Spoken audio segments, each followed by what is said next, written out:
Allô tout le monde, alors bienvenue dans ce live sur les cours d'orthographe. Alors ce live, ça va permettre aux gens qui connaissent peut-être pas les cours d'orthographe de les découvrir et à ceux qui ont des interrogations de peut-être trouver réponse à leurs questions. Alors je vais vous présenter qu'est-ce que les cours d'orthographe. C'est quoi au juste ces cours-là que je donne? Comment fonctionnent aussi les cours? Est-ce que ça va aider mon enfant qui a des difficultés d'apprentissage, particulièrement en français? Est-ce que ça va aider mon enfant à apprendre ses mots? Parce que des fois, je me fais demander cette question-là, si vraiment des cours d'orthographe peuvent aider les enfants à mieux apprendre leurs mots. Est-ce que des cours de groupe peuvent être aussi efficaces que des cours en privé? Alors, parfois, ça peut être même une certaine inquiétude. Donc, je vais répondre à ça durant ce live et je vais aussi lancer un sondage parce que les cours d'orthographe s'adressent aux enfants du primaire, mais peut-être qu'il y a certains adultes qui seraient intéressés aussi. Et je vais vous expliquer pourquoi, bien sûr, à la fin. Donc, c'est la première fois que je donne ces cours d'orthographe-là qui sont démarrés à l'automne et l'idée est venue du fait que j'ai remarqué que tous ceux qui m'approchent pour aider leur enfant avec des difficultés d'apprentissage, c'est pour des difficultés d'apprentissage en français. Très peu m'approchent pour des difficultés en mathématiques. Le français, on s'entend, c'est une langue très complexe. Et aussi, ce que j'ai remarqué et que je cherchais vraiment une solution, c'est que c'est pas tout le monde qui peut se payer des cours en privé, surtout régulièrement. Alors, je me disais, comment je pourrais faire pour amener une solution qui serait abordable pour tous, mais que l'enfant va quand même apprendre et on va réussir à faire progresser l'enfant dans ses défis d'apprentissage. Et c'est pourquoi j'ai décidé de faire des cours de groupe. C'est quand même des groupes petits, semi-privés. Et à ce moment-là, ça permet de diminuer les coûts et ça nous permet aussi de travailler des notions.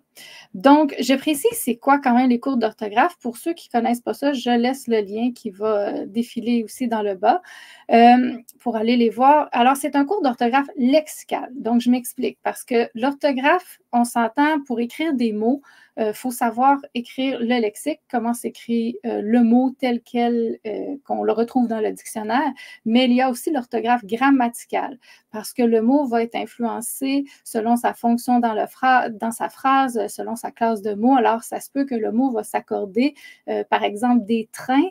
Mais au niveau de l'orthographe lexicale, il faut savoir comment écrire le son « in ». Et au niveau de l'orthographe grammaticale, bien, il faut savoir l'accorder au pluriel. Donc là, ce que j'ai fait, parce que, comme j'ai dit, l'orthographe, c'est assez complexe, je me suis concentrée sur l'orthographe lexicale pour que les enfants puissent bien bâtir leur patron orthographique, donc leur représentation orthographique. Et ça, je vais vous l'expliquer, n'ayez pas peur des mots, je vais tout vous dire, qu'est-ce que c'est. Et je me suis concentrée sur ça. Et au niveau de la grammaire, pour ceux qui ont de l'intérêt, parce que ça aussi, j'ai vu des enfants avec beaucoup de difficultés là-dedans, il va y avoir quand même quelque chose qui va s'amener par rapport à la grammaire. Il va y avoir possibilité de combiner les deux. Donc, l'orthographe lexicale, c'est quoi au juste? Mais quand on commence à apprendre une langue, on débute tout par la phase de la conscience phonologique. Et ça, ici, attention, si vous êtes parent d'un enfant et que vous êtes dans cette phase-là de travailler la conscience phonologique ou si vous êtes enseignant, la conscience phonologique, c'est pas juste de dire ben, mon enfant est capable de comprendre des rimes. Mon enfant est capable de savoir par quoi commence le mot, c'est quoi le son initial de mot. Par exemple, bébé commence par le son B. La conscience phonologique, c'est aussi d'être capable d'identifier un son et de lui associer une lettre. Donc, ça va au-delà de faire des rimes et aussi découvrir le son initial d'un mot. Donc, déjà, ça, c'est la première chose qu'on doit faire lorsqu'on va apprendre à lire. Et après ça, après la conscience phonologique qu'on va développer, il va y avoir l'encodage. L'encodage, c'est quoi? C'est la capacité de reconnaître un son dans une syllabe. Et cette étape-là correspond à l'écriture. Et après ça, il va avoir le décodage. Après ça, l'enfant va être capable de pouvoir de lire. Et là, parfois, dans les écoles, on voit beaucoup de conscience phonologique qui est travaillée. Et après ça, on saute vite en première année au décodage. Là, on veut que l'enfant il lise. Et là, c'est pour ça aussi qu'on voit certaines difficultés apparaître, c'est que l'encodage n'a pas été assez travaillé. Ceux qui ont été présents peut-être dans une de mes conférences, je donnais une conférence sur les troubles d'apprentissage et j'expliquais ça. Et je disais que c'était vraiment important de prendre le temps de faire cette étape-là de l'encodage. Et l'encodage, c'est pas nécessairement, même si ça correspond à l'écriture, c'est pas nécessairement de prendre un crayon et de faire écrire l'enfant. Ça peut être le fait qu'on va faire un jeu, on va prendre des lettres mobiles et on va lui demander de dire, peux-tu m'écrire la syllabe A? Attention, je n'ai pas dit la syllabe ma, j'ai prononcé les sons A. Et là, l'enfant, bon, va dire, OK, ça correspond. Ah oui, ben là, s'il a bien travaillé sa conscience phonologique, il va savoir que ça correspond à la lettre M, ou si vous avez travaillé avec les alphas, au monstre. Et ensuite, il va aller chercher quelle lettre fait le son A. Et là, on va lui dire, bravo, tu as fait la syllabe ma. Et là, à force d'entendre ça, c'est là que l'enfant va être capable de décoder naturellement, que là, il va voir MA à quelque part, il va dire, hey, ça fait ma, je sais parce que je l'ai déjà écrit. Alors, il y a tout ça quand même qui est à mettre en place. Moi, c'est sûr que dans les cours d'orthographe, je ne mets pas tout ça en place quand même parce qu'on s'entend, ça, c'est vraiment au début, là, maternel, premier cycle. Mais je vais aller travailler qu'est-ce qui s'en vient par après. Parce que ça peut paraître simple, mais on est en français. Hein? En français, associer un phonème, un son à un graphème, c'est complexe parce qu'on a environ 130 graphèmes, donc 130 façons d'écrire les 37 sons que nous avons en français. Alors, c'est énorme, là. Alors, c'est pas pour rien que les enfants, parfois, vont dire, ben, le mot train, comment je l'écris? T-R-I-N, T-R-A-I-N, T-R-E-I-N. Alors, c'est quand même assez complexe là-dessus. Et ça veut dire ça qu'on peut pas juste dire aux enfants, ben, écoute, on va se fier à tes propriétés phonologiques, à tes capacités de reconnaître un son et de l'associer à une lettre pour être capable d'être bon en orthographe et de bien écrire les mots. Il faut aussi que l'enfant développe des connaissances au niveau des propriétés morphologiques, donc écrire un mot en se basant sur sa structure de mots et selon certaines règles de formation des mots. Aussi en se basant sur ses propriétés visuelles. Alors, c'est pas pour rien, des fois, on dit, ben, observe le mot et est-ce que ça fait vraiment du sens? Est-ce que tu l'as déjà vu comme ça dans tes lectures? Alors, on doit vraiment aller travailler plein de propriétés pour développer sa compétence de l'orthographe. Alors, c'est ce qu'on va faire dans les cours d'orthographe. On va développer des régularités orthographiques. Alors, des régularités orthographiques, c'est par exemple de dire, ben, devant un P ou un B et même un M, je dois mettre un M et non un N. Alors là, on va vraiment développer ces régularités-là. Bon, ça peut paraître peut-être simple, cette règle-là, parce qu'on l'entend depuis qu'on est jeune, mais c'est ça que moi, je vais vérifier dans les cours d'orthographe et que je m'aperçois même déjà présentement avec le groupe, c'est que parfois, il y a des phrases qui sont apprises par cœur. Ah oui, j'ai déjà entendu ça, que je dois mettre un M devant un P ou un B. Mais là, quand on arrive avec une analyse, où est-ce que là, on doit analyser une phrase, on doit analyser un mot, où est-ce que là, on nous demande, ben, comment tu penses qu'il va s'écrire ce mot-là et que l'enfant doit faire des hypothèses lexicales, oups, on voit que peut-être c'était une règle qui a été apprise par cœur, mais qui n'a pas été du tout intériorisée. Alors, bien sûr, il faut aider l'enfant à essayer de construire ses concepts, ses représentations orthographiques et ensuite, il faut aussi même lui donner des outils. C'est ce que je fais aussi dans ces cours-là, je vais vous en parler, des outils que ensuite l'enfant va être capable d'avoir un outil de référence parce que c'est sûr qu'on ne veut pas qu'il apprenne ça par cœur. On veut qu'après ça, il soit capable de, lorsqu'il va écrire un texte, d'aller revoir qu'est-ce qu'il avait déjà appris, avoir un outil concrètement en main. Et on va voir aussi des stratégies morphologiques. Par exemple, on va apprendre des préfixes et la signification de certains préfixes. Par exemple, on va voir le préfixe para. Para veut dire que, en fait, il y a deux origines. Si on prend l'origine latine, ça veut dire contre ou dans le sens de protéger. Donc, si je demande comment on pourrait dire un objet qui protège du soleil, ah, ben, l'enfant va peut-être dire c'est peut-être parasoleil. Ah, c'est pas bête. Et là, je vais l'amener tranquillement pas vite à essayer de faire un lien avec le mot parasol qu'il a déjà vu, bien sûr. Donc, c'est pour ça qu'on, comme je dis, on travaille beaucoup les régularités orthographiques, les stratégies morphologiques. On va aussi apprendre à différencier des homophonies, donc des mots qui ont la même prononciation, mais qui ne s'écrivent pas du tout pareil et qui n'ont pas du tout la même signification. Si je prends un exemple, le maire et ma mère vont marcher sur le bord de la mer. Alors là, attends un petit peu, comment ça? J'entends 3 fois le mot mère. Et là, si l'enfant analyse, parce qu'en général, on commence le cours avec une analyse d'une phrase, là, il va voir qu'on prononce 3 fois le mot mère, mais ils s'écrivent 3 fois différemment. Hein, il y a une fois que ça va être M-A-I-R-E parce qu'on signifie un maire d'un village, celui qui dirige une ville. Ensuite, une mère, M-E, accent grave, R-E, qui est une mère, comme on dit, biologique ou adoptive, celle qui va s'occuper d'un enfant. Et ensuite, sur le bord de la mer, MER, qui, bon, signifie l'étendue d'eau. Alors, c'est sûr qu'on va aussi voir des mots comme ça pour apprendre à les différencier. Bien sûr, ça va augmenter le vocabulaire de l'enfant, mais attention, là, le vocabulaire et l'orthographe, c'est pas la même chose, hein, parce qu'il y en a qui confondent ça dû au fait qu'à l'école, on donne des listes de mots de vocabulaire à apprendre. Mais en fait, ça devrait être plutôt des listes de mots d'orthographe parce qu'on veut que l'enfant apprenne à bien écrire des mots. Mais le vocabulaire, c'est plutôt le fait qu'on va posséder un grand lexique, qu'on va être capable de connaître plusieurs mots et on va être capable de varier nos mots. Donc, l'enfant, en apprenant bien sûr des mots d'orthographe, en travaillant, comme j'ai dit, des régularités, des stratégies morphographiques, là, il va être capable à ce moment-là d'augmenter son vocabulaire et d'être capable de former plus de mots. Et bien sûr, il va obtenir des outils d'accompagnement. Il va aussi pouvoir vérifier sa progression tout au long de la session. Alors ça, je vous explique comment on va faire ça. Parce que c'est en toute la session, c'est 12 cours virtuels qu'on a, des cours d'orthographe, et ça se déroule en direct. Donc, vraiment, une fois par semaine, là, je rencontre les enfants et on est en direct ensemble. Comme j'ai dit, on commence souvent par une analyse d'une phrase. Là, on va vraiment s'interroger. Comment ça se prononce comme ça? Comment ça s'écrit comme ça? Et moi, je ne donne pas la règle orthographique. C'est les enfants qui doivent, en analysant, essayer de la trouver. Alors, vraiment, comme je dis, là, ce n'est pas de l'apprentissage par cœur. Il faut que l'enfant construise ses connaissances. Donc, on va les construire ensemble.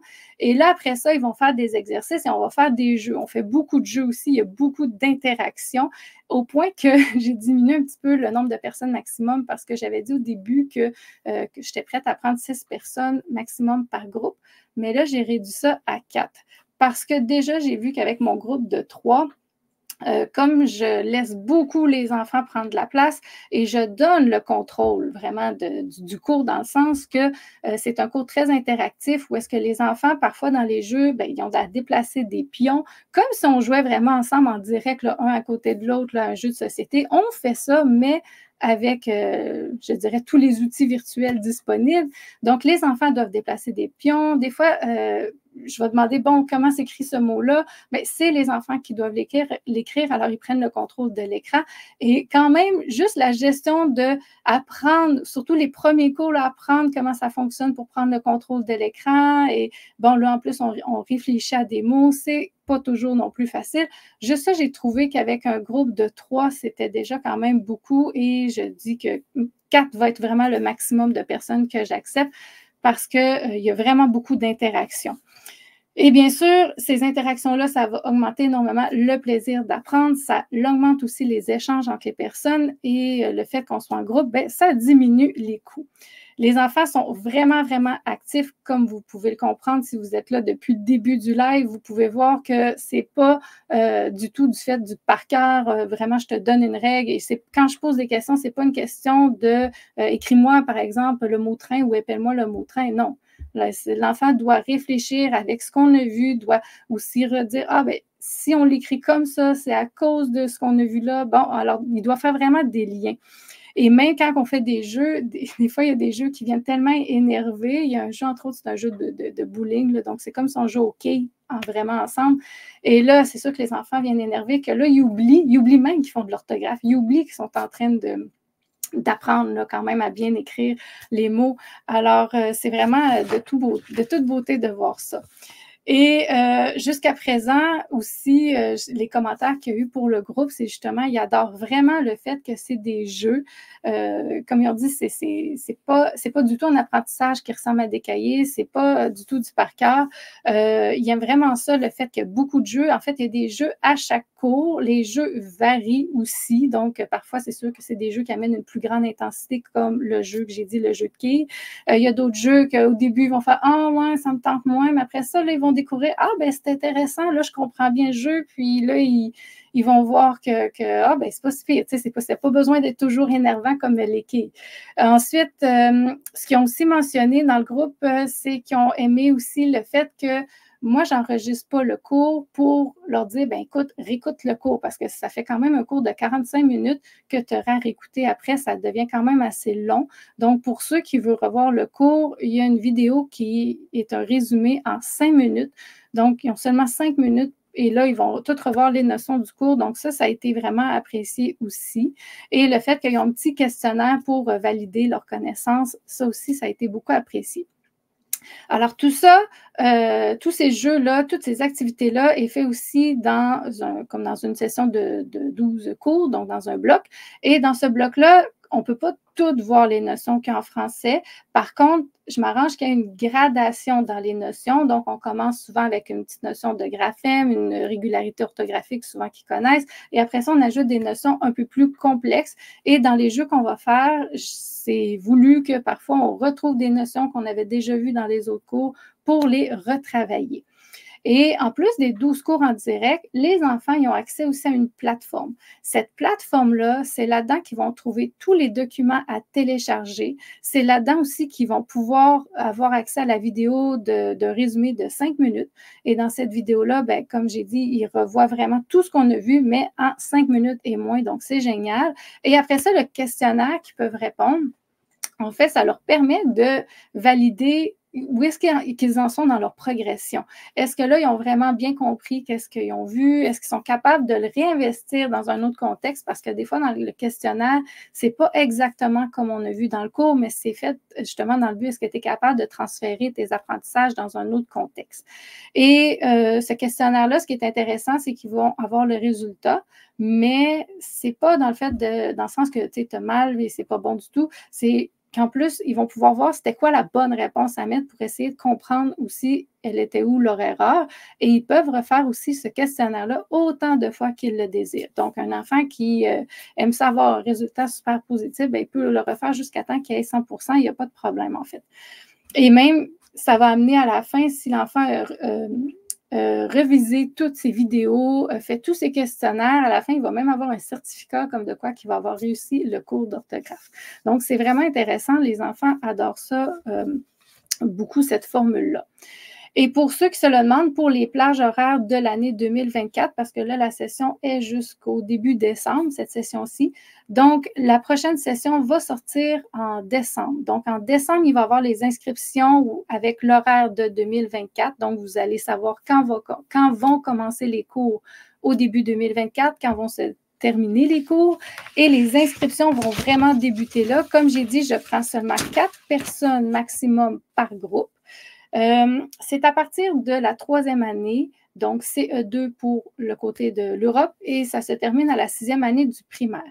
Ça peut être possible aussi qu'un enfant qui soit en 2e année soit prêt à faire le cours. Donc ça, c'est plus aux parents à juger de son enfant qui aimerait peut-être participer au cours. Excuse-moi, je suis en classe. Est-ce qu'on aura le droit à un replay? Oui, j'avais pas vu le commentaire, excusez-moi, mais oui, quand je fais des lives, c'est toujours en rediffusion illimitée sur ma chaîne YouTube en passant. Donc, tous ceux qui ne peuvent pas être là directement ou rester tout le long du live, vous allez pouvoir le revoir en rediffusion illimitée sur ma chaîne YouTube. Et justement, ça m'amène à dire que ces cours-là que j'offre sont pour les enfants. Les enfants qui, maîtrisent déjà une conscience phonologique, comme vous avez compris, pour la première année, ça sera un peu difficile de participer à ces cours-là. Donc, c'est pour ça que je dis qu'à partir de la 2e année, le parent peut juger, mais idéalement, 3e année, vous voyez que votre enfant a encore de la difficulté, il n'arrive jamais à bien écrire ses mots, il se met souvent dans... comme je dis, le son peut-être on ou les sons in, c'est pas comment bien les écrire. On voit que c'est difficile à apprendre l'orthographe. C'est sûr, ça va être un cours qui va l'aider énormément. Et de là vient mon interrogation sur le fait, est-ce qu'il y a des adultes non francophones qui seraient aussi intéressés par ces cours-là?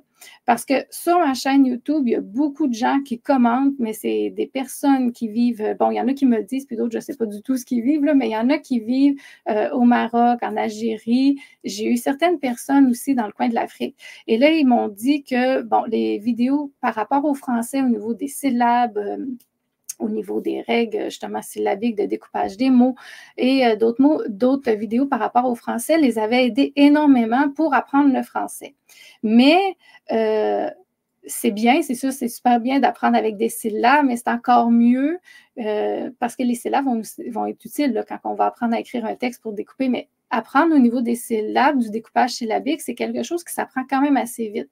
Mais construire des représentations orthographiques, c'est quand même long et complexe parce que, comme je vous ai dit depuis le début, là, on a quand même 130 façons d'écrire nos 37 sons en français.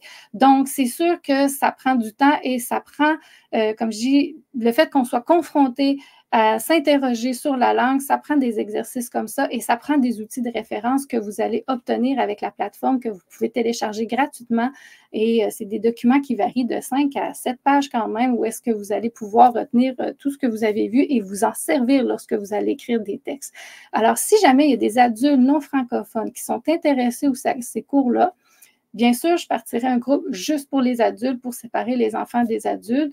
Et même si ça serait le même contenu quand même, et c'est pas nécessairement inapproprié, parce que même moi, demain matin, si je décide que j'apprends l'allemand, ben, je veux pas qu'on mette des notions non plus trop complexes, trop difficiles, juste parce que je suis un adulte. Hein. Je vais être bien contente si j'ai des notions de base et qu'on commence comme il faut. Mais c'est sûr que ces cours-là, comme j'ai mentionné, c'est pas pour quelqu'un qui parle zéro français, c'est quelqu'un qui a déjà des bases en français, mais qu'au niveau de l'écrit, il trouve ça difficile, qu'il se pose des questions, qu'il ne sait jamais comment écrire les mots. Alors, ces cours-là pourraient bien sûr vous aider. Donc, si vous avez un intérêt, s'il vous plaît, vous avez juste à me le mentionner sous la vidéo. Particulièrement aussi dans ma chaîne YouTube sous la vidéo où est-ce qu'il va y avoir la rediffusion. Vous pouvez aussi, il va y avoir un sondage que je vais le mettre sur mes réseaux sociaux et me l'écrire dans les commentaires. Comme ça va me donner une idée si vraiment il y a un intérêt aussi pour le niveau des adultes. Et pour le fait que c'est un cours de groupe, pour ceux qui s'interrogent, est-ce que c'est vraiment aussi efficace qu'un cours en privé? Oui, à date quand même, les enfants aiment beaucoup ça parce que ça crée de l'interaction et on sait que l'apprentissage, c'est prouvé depuis quand même très longtemps, là, même si on remonte à l'époque de Vygotsky qui avait parlé de la zone proximale de développement. Donc, l'apprentissage se fait avec les interactions de son environnement. Donc, c'est vraiment important que l'enfant puisse apprendre avec ses parents. Hein? C'est pas pour rien, un enfant, là, ça apprend à parler quand même. Quand on regarde tout son progrès qu'il fait avant de rentrer à l'école, c'est les parents, là, vous pouvez vous taper dans le dos, vous pouvez être fiers de vous. C'est les parents qui ont amené l'enfant à être capable de parler, être capable de s'exprimer. Maman, je veux du jus, maman, je veux ça. Mon frère, il m'a fait mal parce que hey, les enfants sont capables de faire des super belles phrases. Là. Donc, l'enfant est capable de parler, l'enfant est capable de s'exprimer. Et c'est sûr que si, en plus, là, il travaille en groupe avec d'autres personnes, bien là, il va voir c'est quoi les représentations des autres personnes. Et là, il va voir que, ah, mais c'est intéressant, je n'avais pas pensé ça comme ça. Donc, le fait qu'on soit en interaction avec d'autres personnes, déjà là, c'est une source d'apprentissage. Donc, oui, c'est efficace. C'est sûr que, comme j'ai mentionné, si votre enfant a des difficultés au niveau de la grammaire, c'est pas abordé dans ce cours-là. Il va en avoir un autre particulièrement plus pour la grammaire, parce que déjà, juste la grammaire, c'est aussi beaucoup, hein, juste on part dans les règles pour l'accord des couleurs. On en a au moins 5 règles là différentes et bon, il y a des exceptions aux exceptions. Le français est vraiment pas une langue facile. Alors, c'est sûr que pour l'instant, je ne mélange pas les deux parce que je trouve que des enfants en difficulté d'apprentissage, ils ont vraiment besoin qu'on ait une notion à la fois. Et comme je dis, ils ont vraiment besoin d'outils de référence. Donc, c'est pour ça que je tiens à donner des documents. Et je tiens même, j'ai eu des élèves l'année passée, mais c'était en privé, qui utilisaient ces outils-là aussi en classe. Alors, ça les aide après ça, lorsqu'ils vont réécrire un texte, à être capables d'aller aller voir leurs outils et d'être capables d'écrire sans faire d'erreur. Alors, bonjour, mon fils est en 3e année. Alors, si ton fils est en 3e année, c'est sûr que ça pourrait être un cours pour lui si vous voyez qu'il y a de la difficulté à écrire des mots, que vraiment au niveau de son orthographe, il ne sait pas du tout, bon, comment je fais, comment j'écris ça. Et c'est sûr que je n'ai pas abordé là-dedans le fait d'apprendre des listes de mots de vocabulaire par cœur. Ceux qui me suivent le savent que sur mon site web, il y a déjà un document là-dessus par rapport aux listes d'orthographe, d'arrêter d'apprendre ça par cœur parce que les listes de mots, si vous vous fiez à ça, diriez, je ne sais pas, moi, je m'aperçois que mon enfant a des difficultés parce qu'il les apprend, il les sait pour sa dictée, puis la semaine d'après, il ne sait pas, ou dans ses textes, il y a plein d'erreurs. Ouais, ben là, c'est peut-être la manière dont ça a été appris parce que veut pas, quand on donne une liste de mots à apprendre comme ça, qui n'est pas à partir des difficultés de l'enfant, qui n'est pas à partir des mots qu'il écrit couramment, ben ça fait que l'enfant va juste apprendre par cœur ses mots. C'est pas comme ça qu'il va construire ses représentations orthographiques. Donc, comment qu'il va concevoir l'orthographe des mots, comment qu'il va concevoir l'écriture des mots. Et c'est sûr qu'après ça, on va peut-être s'apercevoir qu'il y a des difficultés. C'est parce que, dans le fond, l'enfant a juste appris par cœur. Alors, c'est sûr que ça va aider, comme je dis, énormément à se poser des questions, à s'interroger. Et si votre enfant a beaucoup de difficultés, c'est sûr que ça va l'aider parce que, comme j'ai dit, en plus de ça, on s'entend, là, c'est un cours de 45 minutes, donc je ne m'attends pas non plus à ce qu'il maîtrise toute la notion après 45 minutes, mais avec les outils, il va pouvoir les réutiliser et lorsque vous allez travailler après ça avec lui dans un texte ou même comme j'ai à l'école, moi j'avais une élève l'année passée, elle amenait ses outils à l'école, lorsqu'elle écrivait un texte, elle pouvait aller revoir qu'est-ce qu'on avait vu ensemble. Bien là, comme ça, l'enfant peut aller se vérifier. Et j'espère, je ne sais pas si votre enfant va à l'école, mais d'insister que le prof permette que l'enfant puisse utiliser des outils. Parce que c'est sûr que si on dit à un enfant, bien, moi, je veux que tu écrives comme ça correctement, sans faute, on met la barre haute quand même. C'est difficile. Il faut laisser le temps que les savoirs se construisent. Donc, il faut permettre aussi à l'enfant d'aller se vérifier dans ses outils. Et même nous, les adultes, on se vérifie dans nos outils. Ça arrive des fois qu'on ne sait pas comment écrire tel mot parce qu'on vient qu'on ne sait plus. Hein, hippopotame, des fois, il y en a qui ne savent plus. Bon, je mets-tu 2 P, je mets-tu un P, y a-tu 3 P? Bon, comment qu'on met de P là-dedans? Alors, tout ça, c'est vraiment, c'est faire en sorte les cours que l'enfant va vraiment être capable de progresser dans ses difficultés. Après ça, est-ce qu'il y aurait besoin en plus de cours à privé? Bien, peut-être certains enfants ont besoin aussi de cours en privé. Ça, rendu là, c'est le parent qui va pouvoir juger. C'est sûr qu'un cours en privé, là, on va travailler vraiment sur les difficultés précises de l'enfant. Et là, ben, on s'entend, tu es 1 heure.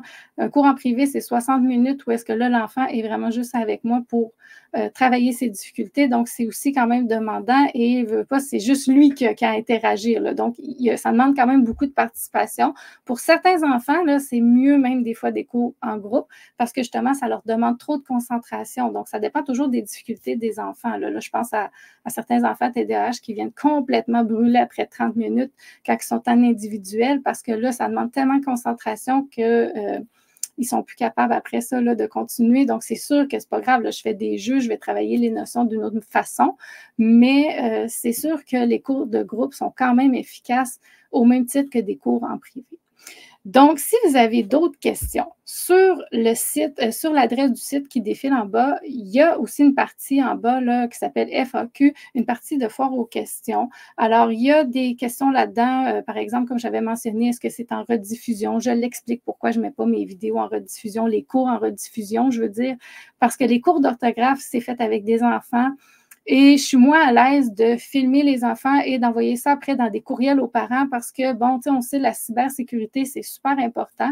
Et moi, vu qu'ils ont en bas de 18 ans, je suis moins à l'aise d'envoyer ça comme ça. Là. Donc, c'est pour ça que je dis qu'il n'y a pas de rediffusion pour les cours, mais en tout temps, l'enfant... Et à date, même j'ai interrogé là, les enfants, comme j'ai dit, à date, il y a mieux ça quand même. Il y a mieux ça que revoir pendant 45 minutes leur cours. Là. Ils ont une vidéo avec 5 minutes, ça résume les notions et ils trouvent ça parfait. Alors, si jamais vous avez d'autres questions qui peuvent vous venir, n'hésitez pas à m'écrire. Et si vous dites, bien, quand est-ce que je peux inscrire mon enfant, bien, surveillez les réseaux sociaux. Je le mentionne quand ça va être la date d'ouverture des inscriptions pour le mois de décembre. Sinon, je l'ai mentionné en décembre. Donc, si vous allez sur l'adresse qui défile en bas de l'écran, vous allez pouvoir en décembre inscrire votre enfant au cours d'orthographe. Et si jamais vous avez de l'intérêt aussi, et vous êtes un adulte non francophone et vous avez de l'intérêt pour apprendre à mieux écrire en français, bien ça aussi, mentionnez-moi là parce que ça va me faire plaisir aussi de partir des groupes pour les adultes. Donc, si vous avez des questions, gênez-vous pas, écrivez-moi et je vais vous répondre.